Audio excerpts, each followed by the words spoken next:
Escucha atentamente. Si incluso uno de los artefactos en este video es real, entonces toda nuestra historia está equivocada. Porque algunos de estos objetos no son de hace unos pocos miles de años. Tienen millones de años de antigüedad, una época en que, según la ciencia, los humanos no existían. Se nos dice que en aquel entonces no había seres inteligentes en la Tierra en absoluto, solo animales tempranos y vida primitiva.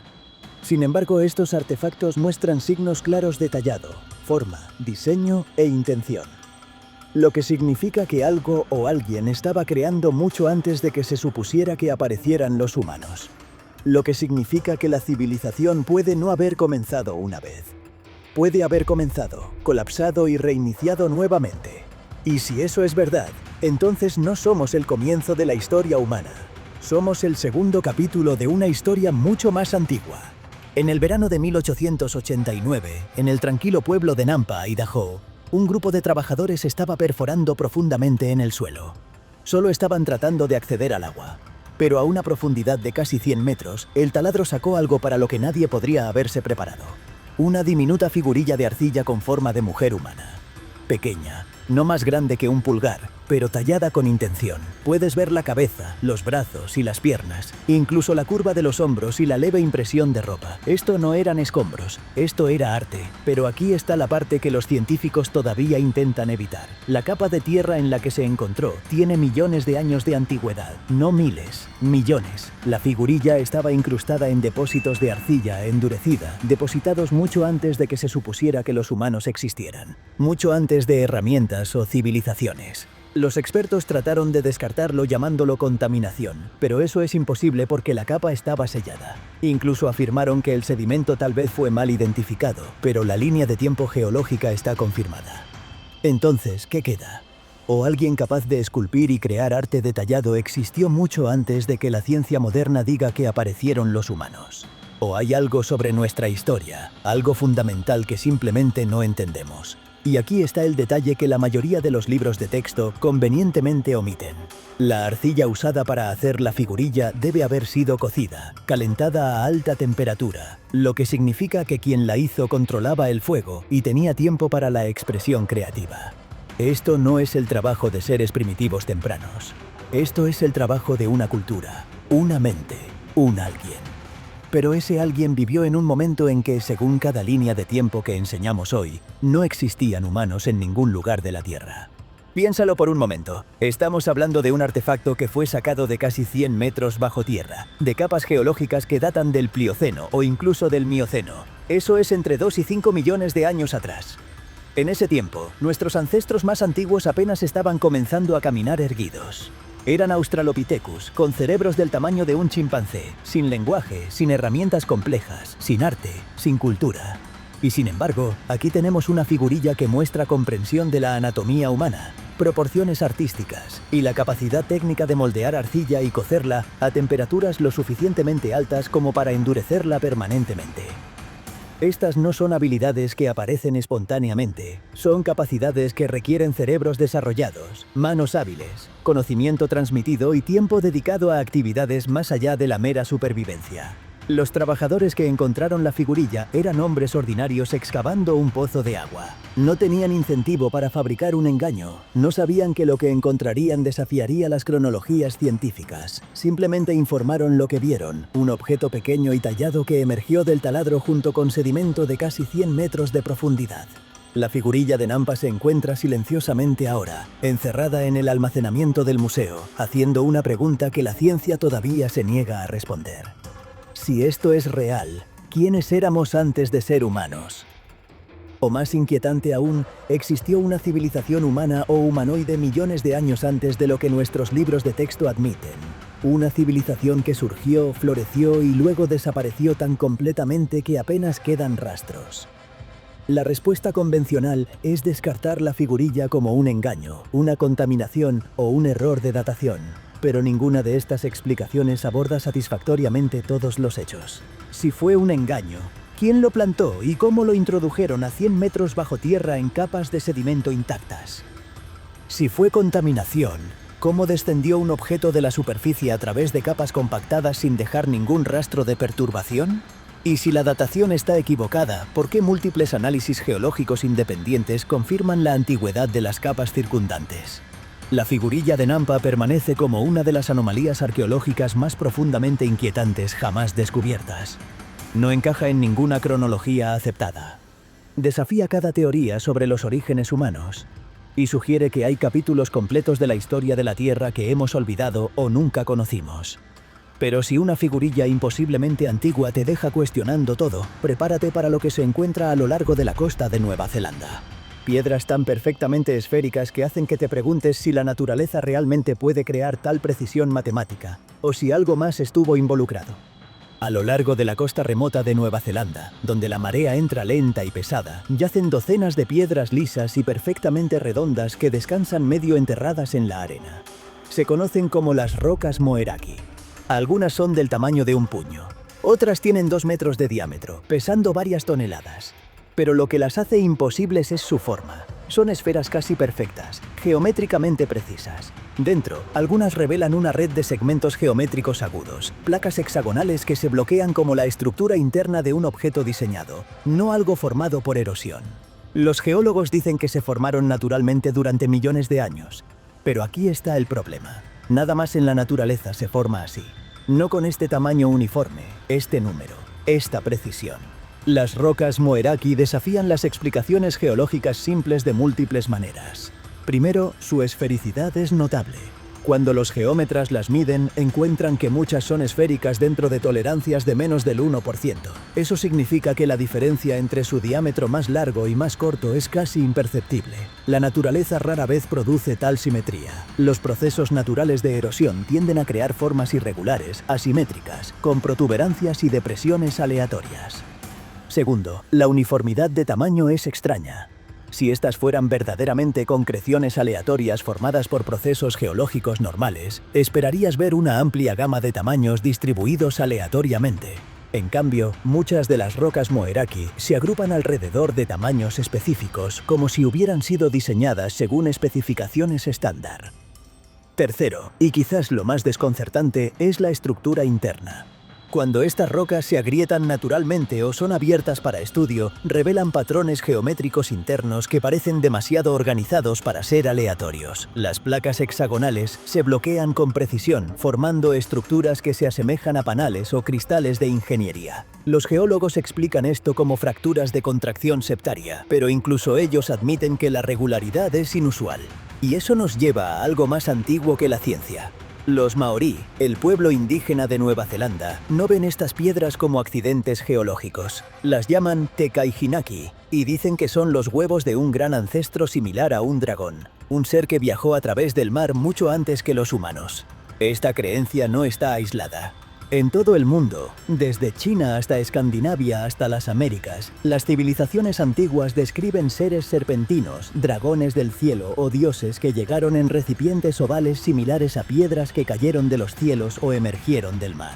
Diferentes culturas, continentes separados por miles de kilómetros de océano, sin contacto conocido entre ellos. Y sin embargo, el mismo símbolo aparece una y otra vez. Huevos esféricos asociados con seres poderosos del cielo o del mar. ¿Es esto simplemente convergencia mitológica, donde cerebros humanos independientes crean historias similares para explicar fenómenos naturales inusuales? ¿O hay algo más profundo aquí?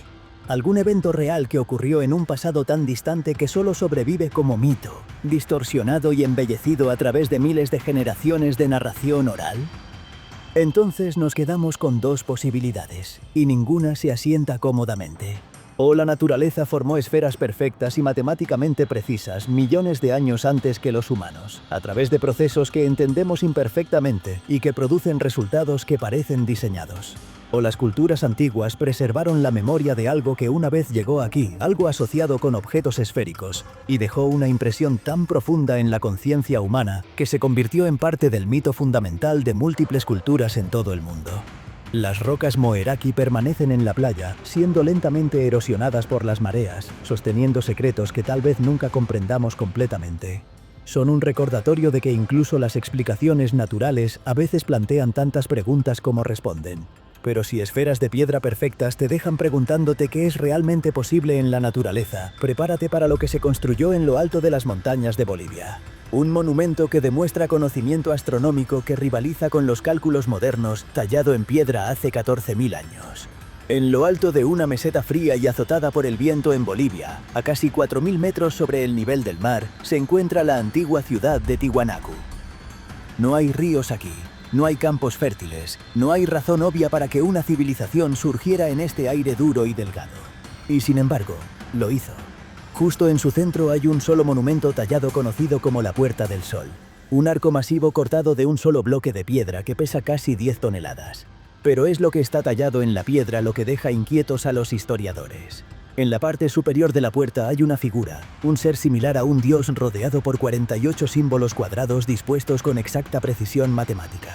Estos símbolos rastrean ciclos celestes, el movimiento del Sol y las estrellas a lo largo de largos periodos de tiempo. Y aquí está lo que rompe la historia. Los símbolos registran un año solar de 365.2422 días, el mismo valor que la ciencia moderna calculó usando telescopios y relojes atómicos. Sin embargo, esta puerta fue tallada aproximadamente hace 14.000 años, mucho antes de las primeras civilizaciones conocidas. Piénsalo. Para calcular la duración del año solar con tal precisión, necesitas observaciones astronómicas continuas durante décadas, posiblemente siglos. Necesitas la capacidad de rastrear la posición del Sol con precisión en el horizonte día tras día. Necesitas registrar estas observaciones de alguna manera y transmitir el conocimiento a través de generaciones. Y necesitas las matemáticas para calcular promedios y refinar tus mediciones. Hace 14.000 años, según la cronología histórica convencional, los humanos eran cazadores-recolectores nómadas. No tenían asentamientos permanentes donde pudieran realizar observaciones a largo plazo. No tenían sistemas de escritura para registrar datos. No tenían las estructuras sociales para apoyar a astrónomos especializados dedicados a observaciones celestes en lugar de recolección de alimentos. Y sin embargo, la Puerta del Sol existe, y el conocimiento astronómico tallado en su superficie es preciso dentro de fracciones de día. Este no es conocimiento aproximado o simbólico, es astronomía práctica y funcional del tipo que requiere observación sistemática y cálculo matemático. Y la piedra misma muestra signos de técnicas avanzadas de trabajo en piedra. Superficies lisas, ángulos precisos y cortes simétricos. El tipo que requiere herramientas de metal, conocimiento de geometría y talleres estables donde los artesanos pueden trabajar sin interrupciones. Pero según cada libro de historia, la gente aquí no tenía metal. No tenían ciudades lo suficientemente grandes como para apoyar a constructores especializados. Y sin embargo, tenían todo eso. Y aquí está la parte impactante. Esta ciudad puede haber sido construida antes de la última edad de hielo, antes del final del derretimiento glacial. Algunas características geológicas del sitio sugieren que Tiwanaku estuvo una vez al nivel del mar o cerca de grandes cuerpos de agua que ya no existen a esa elevación. Si eso es cierto, entonces el sitio es aún más antiguo de lo que la datación convencional sugiere. Lo que lleva a una pregunta que es muy simple y muy difícil. Si los constructores de Tiwanaku entendían las estrellas con tal precisión, si daban forma a la piedra a un nivel que luchamos por recrear, entonces, ¿quién les enseñó?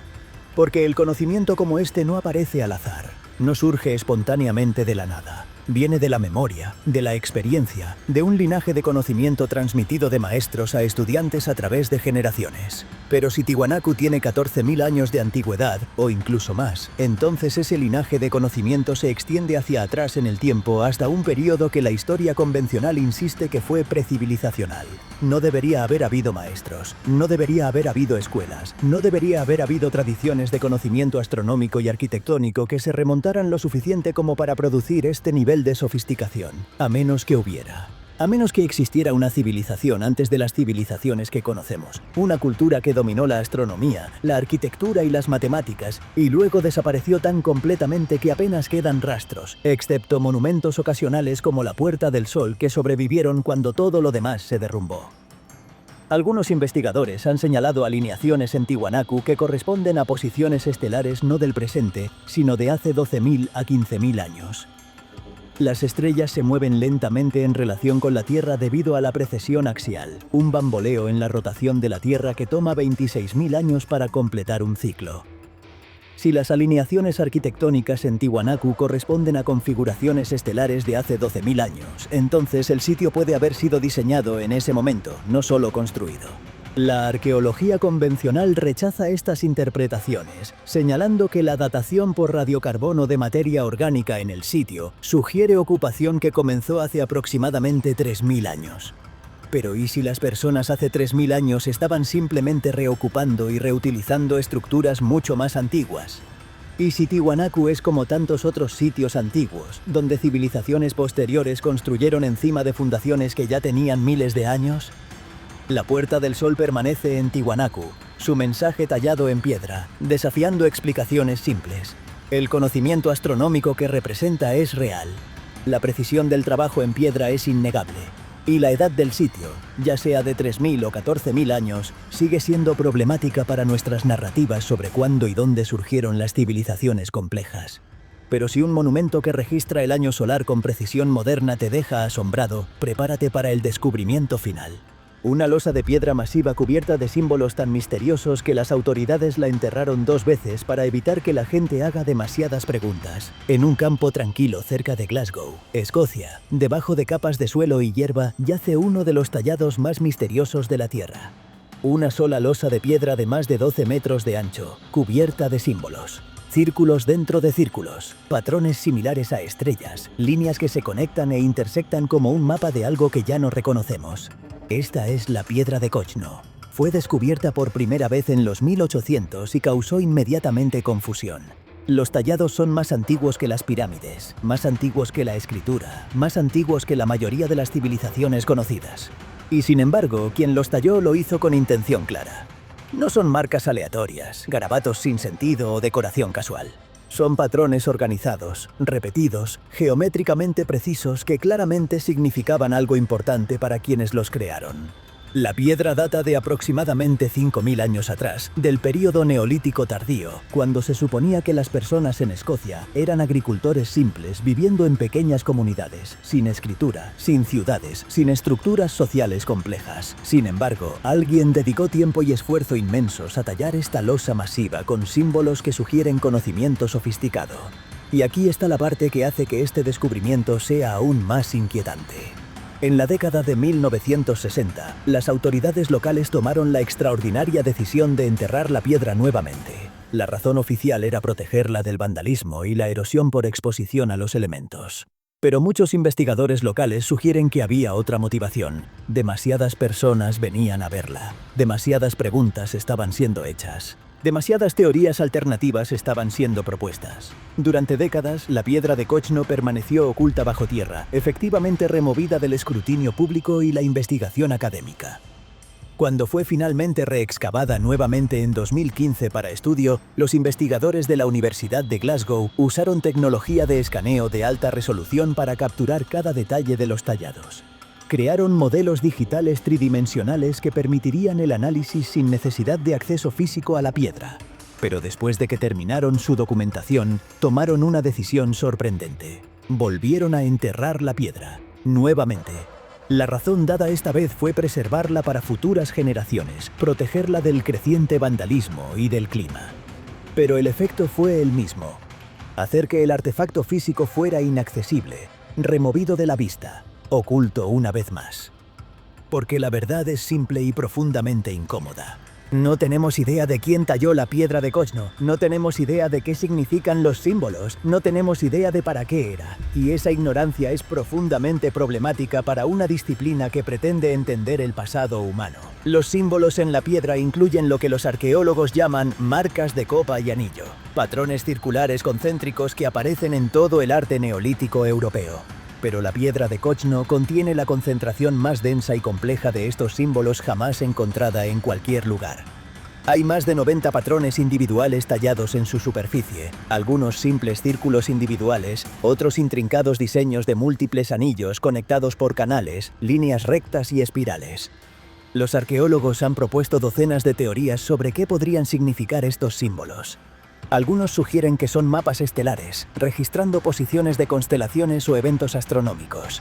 Otros proponen que son mapas territoriales, marcando límites de tierra o recursos. Algunos creen que podrían ser marcadores ceremoniales o religiosos, símbolos con significado ritual que ya no entendemos. Otros incluso han sugerido que podrían representar alguna forma temprana de escritura simbólica, un sistema de comunicación que precedió a todos los alfabetos conocidos por miles de años. Pero aquí está el problema con todas estas teorías. Son especulación pura. No tenemos ninguna piedra roseta para el arte neolítico, no tenemos textos explicativos, no tenemos tradiciones orales continuas que preserven el significado de estos símbolos. Todo lo que tenemos son las tallas mismas, silenciosas e impenetrables. Y luego está el patrón más amplio. Símbolos de copa y anillos similares aparecen en toda Europa, desde España hasta Escandinavia, desde Irlanda hasta Italia. Miles de rocas talladas con patrones relacionados, todas del mismo período aproximado, todas claramente significativas para las personas que las crearon. Esto sugiere que no estamos tratando con el arte idiosincrásico de individuos aislados, sino con un sistema de símbolos compartido que se extendía por todo un continente.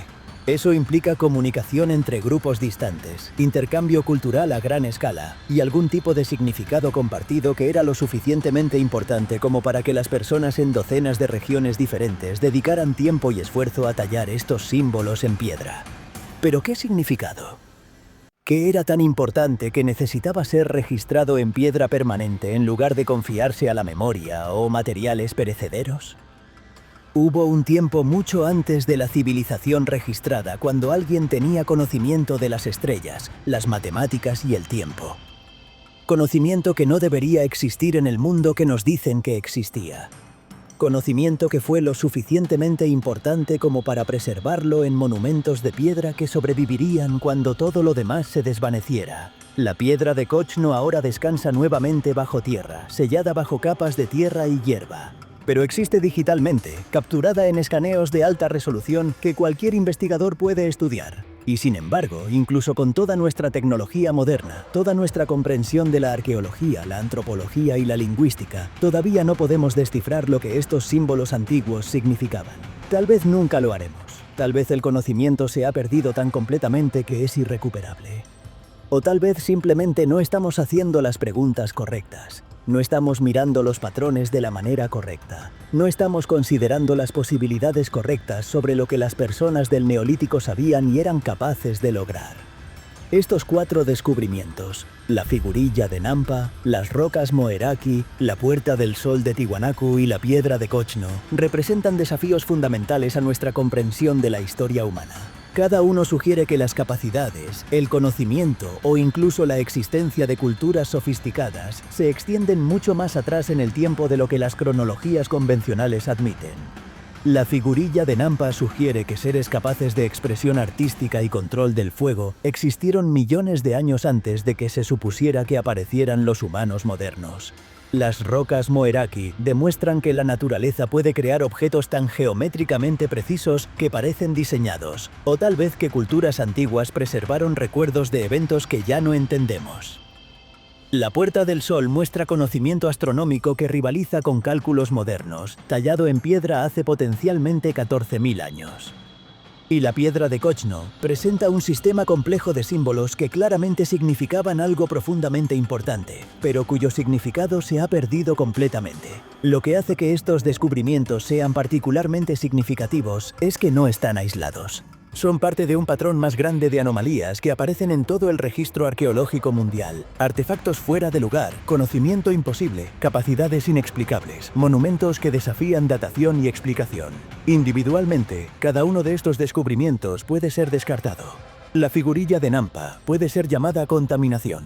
Las rocas Moeraki pueden ser explicadas como formaciones geológicas inusuales.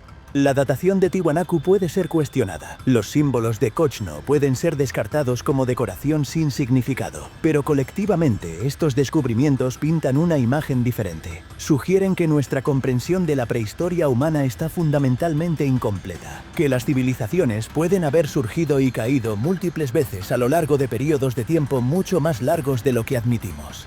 Que el conocimiento puede ganarse, perderse y ganarse nuevamente en ciclos que se extienden por decenas de miles o incluso millones de años. Y que lo que llamamos el comienzo de la civilización humana puede ser simplemente el capítulo más reciente de una historia mucho más larga y compleja. Esta idea de civilización cíclica no es nueva. Aparece en textos antiguos de todo el mundo. Los hindúes hablan de yugas, vastos ciclos de tiempo en los que la civilización sube y baja. Los griegos describieron edades de oro seguidas por edades de declinio. Los aztecas hablaban de múltiples eras del mundo, cada una terminando en cataclismo. Casi todas las tradiciones antiguas contienen alguna versión de esta idea. Que hemos estado aquí antes, que hemos alcanzado alturas antes y que hemos caído antes. Tal vez estos no son solo mitos. Tal vez son recuerdos culturales de eventos reales, preservados a través de miles de generaciones de narración oral, hasta que se volvieron irreconocibles, distorsionados en historias de dioses y héroes, pero aún llevando en su núcleo algún grano de verdad histórica. Si eso es correcto, entonces la figurilla de Nampa puede ser un remanente de la primera civilización, una que surgió y cayó hace millones de años, dejando casi ningún rastro. Las rocas Moeraki pueden ser monumentos o marcadores de la segunda, una civilización que existió hace cientos de miles de años y que los mitos indígenas recuerdan vagamente. Tiwanaku puede representar la tercera o cuarta iteración, una civilización que surgió después del fin de la última edad de hielo y que alcanzó alturas que apenas estamos comenzando a apreciar. Y la piedra de Kochno puede ser un registro de la quinta, una cultura neolítica que sabía más de lo que les hemos dado crédito. Y nosotros, con nuestra civilización moderna, somos simplemente la última iteración de este ciclo. No somos el comienzo de la historia humana, somos el segundo capítulo, o el quinto, o el 10º de una historia mucho más antigua. Y si las civilizaciones anteriores colapsaron y perdieron su conocimiento, ¿qué nos hace pensar que no nos sucederá lo mismo? Estos descubrimientos permanecen como advertencias silenciosas. Nos recuerdan que el conocimiento es frágil, que la civilización es temporal, que el pasado es más complejo de lo que admitimos, y que hay preguntas sobre nuestros orígenes, nuestras capacidades y nuestra historia que la ciencia todavía no puede responder. Tal vez nunca las responderemos completamente, pero tal vez, solo tal vez, si miramos con suficiente cuidado, si hacemos suficientes preguntas difíciles, si estamos dispuestos a reconsiderar nuestras suposiciones fundamentales, comenzaremos a vislumbrar la verdadera historia de quiénes somos y de dónde realmente venimos.